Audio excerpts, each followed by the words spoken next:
donc traitant le volet 2 de la formation d'ECI intitulé « Usage des outils TIC de production ». Cette séquence entre dans le cadre de la thématique « Présentation multimédia » qui inclut un enchaînement de 3 vidéos. Présenter une idée ou un concept, argumenter un choix ou promouvoir une stratégie est un souci de la communauté. Avec l'usage croissant des technologies de l'information et de la communication, plusieurs solutions sont prévues. L'une des solutions consiste à réaliser une présentation multimédia, visuellement attractive et mettant en valeur le sujet de la présentation. L'apprentissage d'un outil de présentation commence tout d'abord par la découverte de ses différentes fonctionnalités. Objectif de cette première vidéo. Commençons alors par répondre à la question suivante. À quoi sert un logiciel de présentation? Un logiciel de présentation renforce l'attention, la compréhension et la mémorisation relativement à un sujet bien déterminé. Sa fonction principale est d'exposer un contenu multimédia qui peut être sous forme d'images, de texte, de son ou de vidéo. Ces formes peuvent subir plusieurs transformations telles que des mises en forme, des effets ou des animations. Il existe plusieurs logiciels de présentation tels que Impress, KPresenter, Prezi ou Microsoft PowerPoint. Une fois lancée, une fenêtre s'ouvre permettant soit de créer une nouvelle présentation, soit d'ouvrir une présentation qui existe déjà. Commençons par découvrir l'interface offerte par ce logiciel.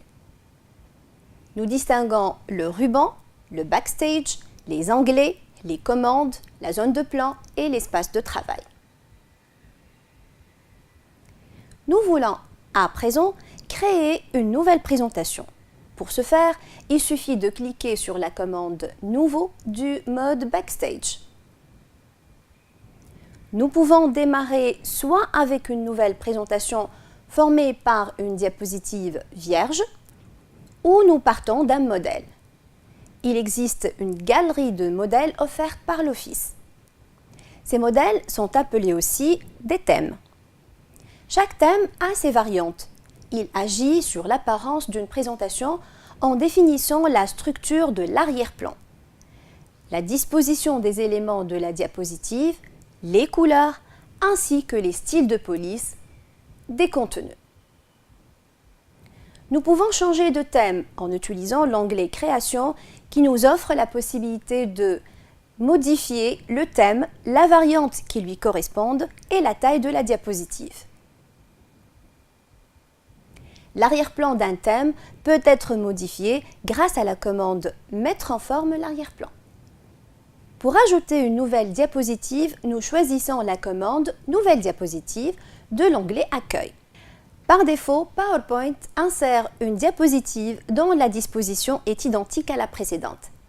L'espace réservé au contenu peut recevoir un texte, un tableau, un graphique Smart Art, une image clip art ou une vidéo. Pour changer la disposition d'une diapositive, nous cliquons sur la commande « Disposition » de l'onglet « Accueil ». Nous découvrons plusieurs modèles tels que diapositive vide, diapositive de titre uniquement et diapositive de titre et contenu.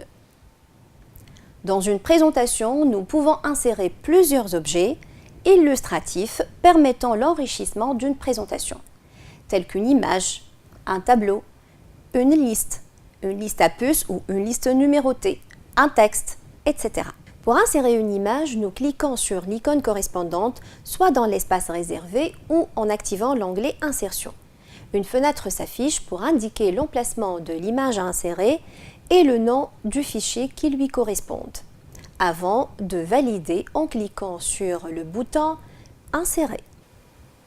Avec l'insertion de l'image, un onglet s'ajoute au ruban et s'active automatiquement.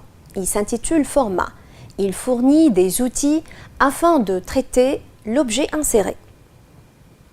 Nous pouvons ajuster l'image en supprimant l'arrière-plan, en apportant des corrections, en ajoutant des effets artistiques ou en agissant sur les couleurs.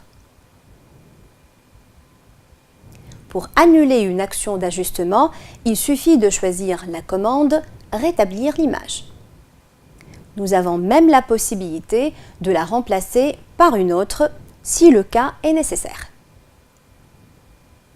Nous pouvons aussi modifier le style d'une image en choisissant un modèle ou lui ajouter une bordure paramétrable.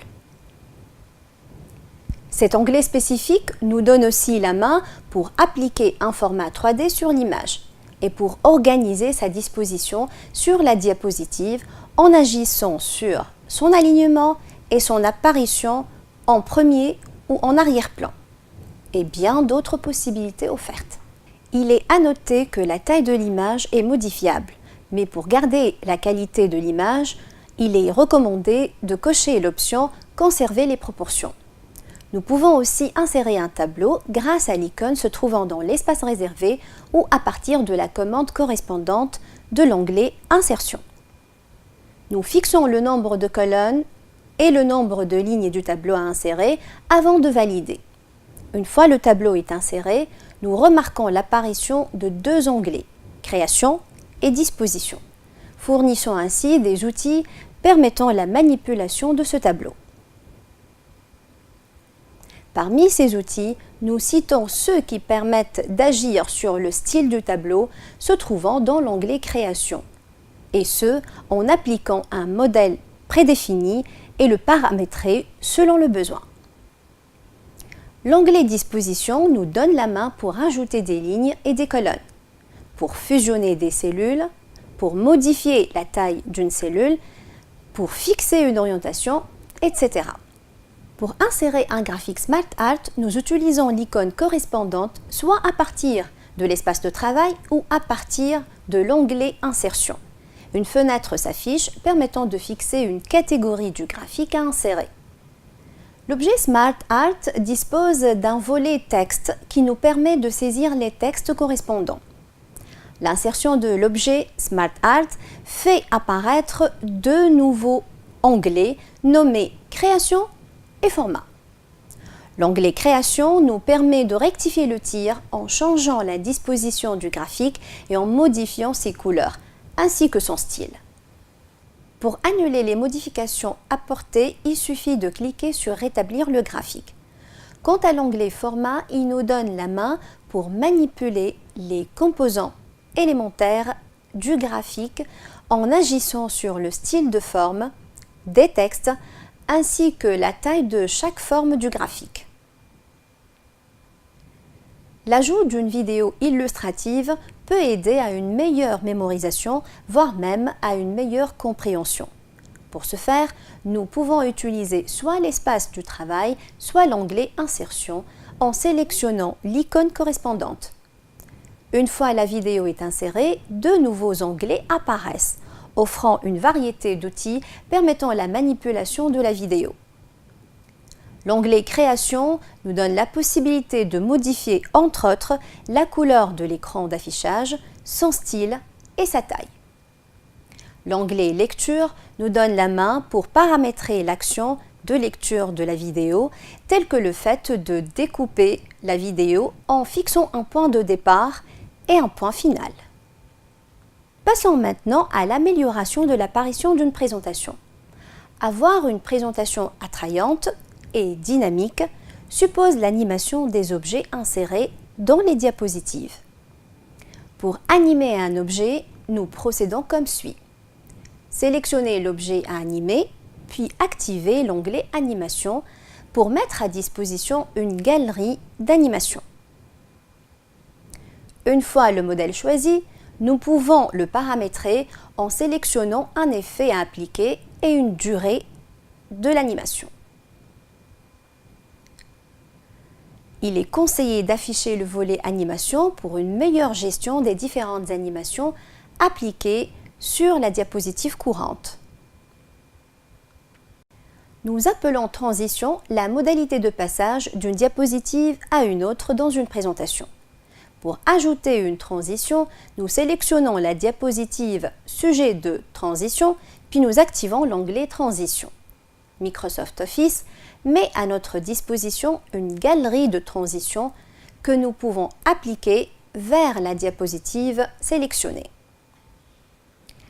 L'apparition de la diapositive peut se faire soit manuellement ou après une durée qui est affixée auparavant. Pour visualiser une présentation créée, il suffit de cliquer sur l'icône diaporama ou bien passer à l'onglet diaporama qui nous donne la possibilité de se préparer pour la présentation en direct, et ce, en calculant la durée de la visualisation après avoir choisi le point de départ. Notre vidéo se termine ainsi. Merci pour votre attention.